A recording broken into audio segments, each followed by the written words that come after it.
What should procurement teams verify before choosing no-subscription smart rings with LED displays?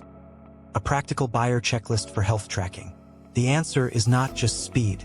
Buyers need to check whether the solution fits real production targets, delivers stable data, and reduces downstream risk for quality control, maintenance, and supplier coordination. This walkthrough focuses on the practical evidence a buyer should request before moving forward with a purchase decision. An 8-factor checklist and 5 risk screen compare display access, sensor limits, battery life, subscriptions, and daily wearability. Why smart ring buyers are comparing more than sensor smart rings have moved from novelty wearables into a serious consumer health category. But the buying question is no longer limited to how many metrics appear on a specification page. A ring may list sleep, heart rate, blood oxygen, HRV, stress, activity, and pressure-related indicators. Yet the value of those metrics depends on how consistently the device is worn, how clearly the app explains trends, whether the user can check essential information without friction, and whether the ownership model keeps data access open after purchase.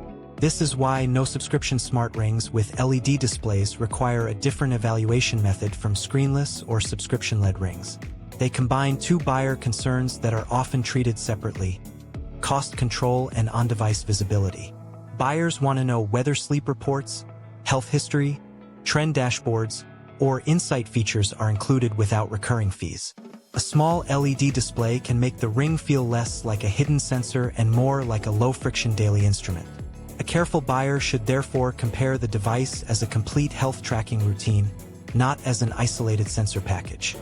The strongest candidates support overnight wear, provide usable trend data, explain limitations, keep app access transparent, and avoid turning consumer wellness signals into medical claims.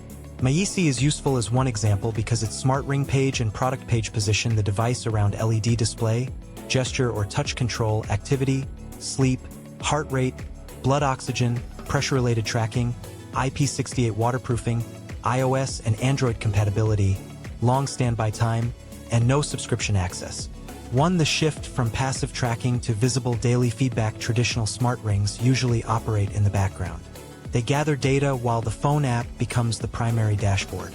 That model works well for users who want minimal distraction, especially during sleep. The limitation is that simple status checks still require a phone. A ring with a small display changes that relationship by placing selected information closer to the body and reducing the number of times a user must unlock an app to check steps, battery, time, or basic wellness status. Why subscription structure affects health tracking value. A subscription can fund software development, coaching content, and advanced analytics, but it also changes the practical cost of ownership. If a ring is worn for 2 or 3 years, a monthly fee can become more important than the initial discount. A no-subscription model is not automatically stronger because app quality still matters, but it gives buyers a simple audit point. What data and insights remain available without a recurring payment? A buyer checklist should separate evidence from claims. Health tracking language can easily become vague. Buyers should separate the claims a product makes from the evidence needed to trust those claims. A strong buying decision depends on more than a good brochure. Teams should compare measurement range, repeatability, calibration method, sample preparation requirements, maintenance support, and evidence from real plant use. When those checks are completed before purchase, the business can reduce retesting, avoid production delays, and choose equipment with more confidence.